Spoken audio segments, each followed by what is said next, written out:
جو بھی لوگ اور جہاں تک یہ آواز پہنچ رہی ہو ان تمام سامعین کو، سامعات کو، ناظرین کو، ناظرات کو چاہیے کہ اس حدیث کو سن کر کے وہ اس حرام خوری سے باز آ جائیں۔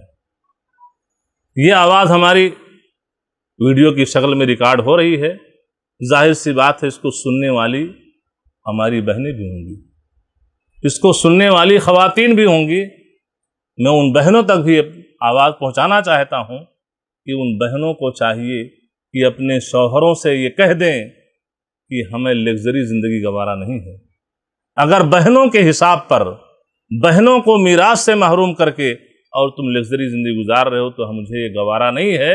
اور ان بہنوں کو سلف کے ان خواتین کی اس قول کو اپنے دل و دماغ میں بٹھا لینا چاہیے کہ سلف صالحین جو تھے، جب ان کے گھر کی ذمہ دار سرپرست جب گھر سے باہر رزق کی تلاش کے لیے نکلتے تھے تو وہ خواتین گھر کی چوکھٹ پہ آ کر کے اپنے ان ذمہ داروں کو، سرپرستوں کو رخصت کرتی تھیں اور یہ نصیحت کرتی تھیں، یہ کہتے ہوئے رخصت کرتی تھیں کہ اتق اللہ فینا نصبر علی الجوع ولا نصبر علی النار۔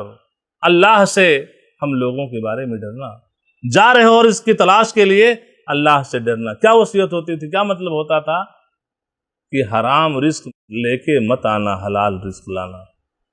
نصبر علی الجوع ولا نصبر علی النار، بھوکے رہنا ہمیں گوارا ہے، گھر میں چولہا نہ جلے، شام کو آؤ ہم بھوکے سو جائیں، یہ ہمیں گوارا ہے، اس کو ہم گوارا کر لیں گے، لیکن جہنم کی آگ میں جلنا ہمیں گوارا نہیں ہے۔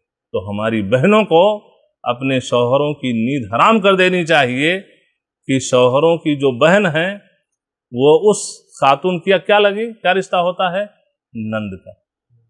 تو اپنے شوہروں کو کہیں کہ یہ لگژری زندگی ہمیں گوارا نہیں ہے، یہ تو ہمارے لیے ہلاکت کا سبب ہے۔